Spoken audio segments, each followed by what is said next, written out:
Shalom Bapak Ibu Saudara sekalian dimanapun Anda di rumah. Pada malam hari ini GB Joyful mengadakan renungan setiap malam pada hari Jumat mulai jam 8 malam. Pada malam Jumat tanggal 6 November ini renungannya adalah Allah turut bekerja dalam segala sesuatu. Namun sebelumnya kita berdoa bersama-sama dan kita fokus dalam Tuhan. Terima kasih Tuhan, malam hari ini kembali kami datang di hadapan-Mu. Kami akan merenungkan firman-Mu Tuhan. Biarlah renungan ini menjadi membawa kami semakin dikuatkan, semakin kami menghayati apa yang Engkau inginkan dalam hidup kami.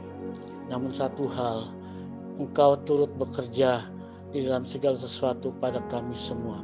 Dan Engkau yang berdaulat, Engkau yang memberikan kami kekuatan dan penghiburan pada saat hari ini. Di tengah-tengah pandemi, kami terus Tuhan mengandalkan Engkau. Hanya dalam nama Yesus kami bersyukur. Haleluya. Amin. Bapak Ibu Saudara sekalian, malam hari ini renungan malam adalah Allah turut bekerja dalam segala sesuatu. Nah, yang jadi pemikiran kita, mengapa Allah turut bekerja dalam segala sesuatu dalam kehidupan manusia? Dan apa tujuannya? Apakah kita sebagai manusia menyadari bahwa Allah itu turut bekerja dalam segala sesuatu dalam kehidupan kita? Seringkali kita mengalami hal demikian karena kita tidak mengetahui bahwa semuanya secara umum Allah turut bekerja adalah Allah mengatur segala sesuatu yaitu alam semesta seperti matahari, bulan, siang dan malam, udara. Itulah Allah turut bekerja dalam segala sesuatu secara umum. Nah, yang menarik adalah apakah Allah bekerja dalam segala sesuatu dalam kehidupan orang-orang yang percaya pada saat ini? Ataukah hanya untuk orang-orang yang spesial Allah bekerja dalam hidup manusia? Mari kita akan melihat di dalam Roma 8 ayat 28. Roma 8 ayat 28. Begini demikian firman Tuhan. Kita tahu sekarang bahwa Allah turut bekerja dalam segala sesuatu untuk mendatangkan kebaikan bagi mereka yang mengasihi Dia, yaitu bagi mereka yang terpanggil sesuai dengan rencana Allah. Amin. Ya, kita tahu di dalam Roma Paulus menulis untuk jemaat yang di sana bahwa Paulus menyadari, Paulus mengerti karena Roh Kudus bekerja dalam diri Paulus, dan dia mengatakan bahwa Allah turut bekerja di dalam diri jemaat yang ada di Roma. Mengapa? Karena jemaat di Roma belum mengetahui bahwa Allah turut bekerja dalam segala sesuatunya. Jadi secara pandangan umum, Allah tidak tinggal diam setelah menciptakan segala sesuatunya. Allah tidak membiarkan manusia begitu saja, tetapi Allah turut bekerja untuk mendatangkan kebaikan bagi manusia. Nah, jadi pertanyaannya adalah, di bagian mana sajakah Allah turut bekerja bagi kita? Nah, ini penting pertanyaan ini yang kita harus pikirkan. Nah, Allah turut bekerja dalam segala sesuatu. Kata segala sesuatu berarti segala situasi dan kondisi, apalagi pada saat ini. Termasuk hal-hal yang buruk dan yang tidak mengenakan sekalipun. Kok bisa seperti itu? Ya, contohnya Ayub. Dan itu contoh yang benar-benar nyata ketika pada masa Ayub hidup. Dia mengalami berbagai cobaan, berbagai rintangan, sampai tidak punya apa-apa. Nah, itulah. Tetapi Allah tetap bekerja dalam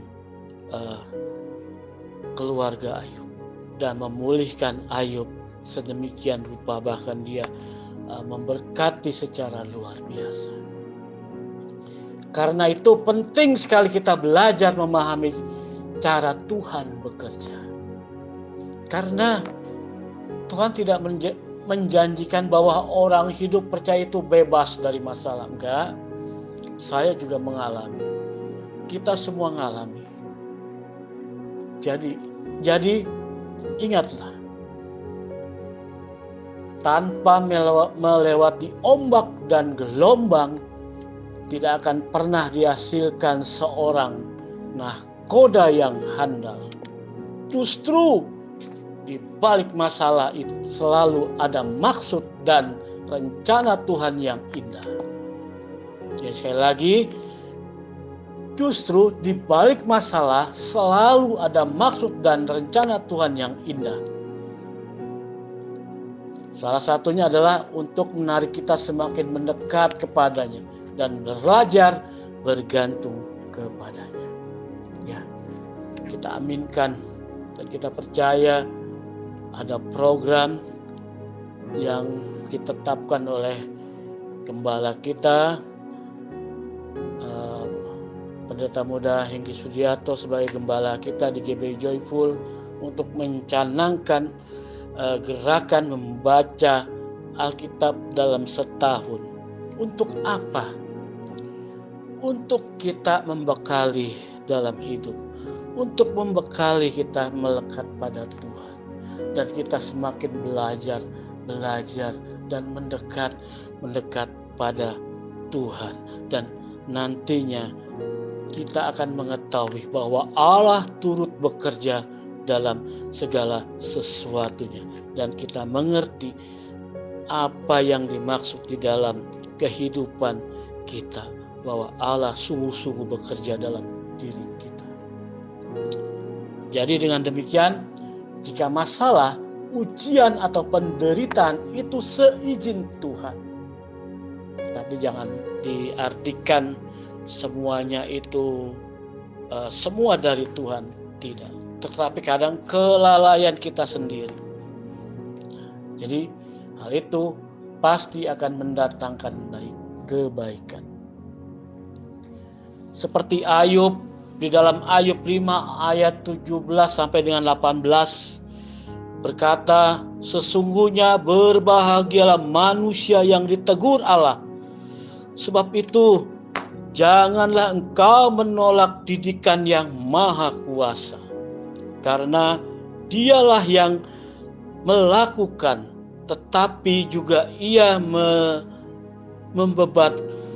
Dia yang memukuli, tetapi yang tangannya menyembuhkannya pula. Amin, saudara. Jadi sebaliknya, jika segala sesuatu berjalan dengan baik dan mulus, seringkali kita membuat terlena. Iman pun tidak bekerja secara maksimal. Jikalau hidup terus seperti dia mengambang, tidak ada sesuatu apa-apa, tidak ada gelombang dalam kehidupan apa-apa, mari kita datang kepada Tuhan. Apa yang Tuhan inginkan dalam hidup kita, biarlah iman itu bekerja dalam diri kita secara maksimal. Namun kita harus ingat, Allah tidak pernah bekerja dengan memakai jalan pintas.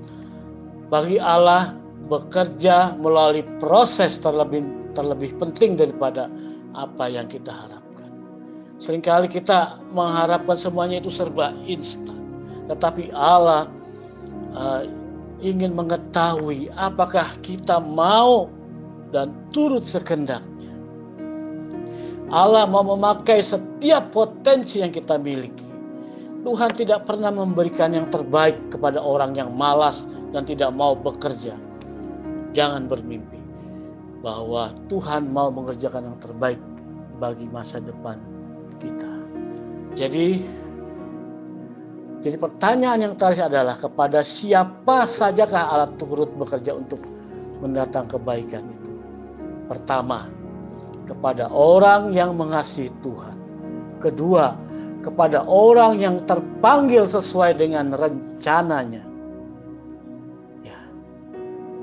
Biarlah dalam renungan singkat ini membawa kita mengerti bahwa Allah turut bekerja dalam segala sesuatu, dalam kondisi apapun.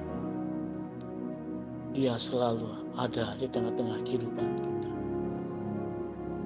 Biarlah renungan singkat ini membawa berkat bagi kita, menjadi semangat di dalam Tuhan, semangat untuk selalu bekerja di dalam Tuhan. Yang pertama yang kita perlu ingat adalah Allah mengasihi kepada orang yang mengasihi Tuhan. Di saat persoalan hidup datang dalam hidup kita, entah bagaimanapun, Tuhan tetap bekerja. Yang kedua, kepada orang yang terpanggil sesuai dengan rencananya. Semua orang yang percaya dipanggil Tuhan untuk sebagai alatnya. Bagaimana kita memaksimalkannya?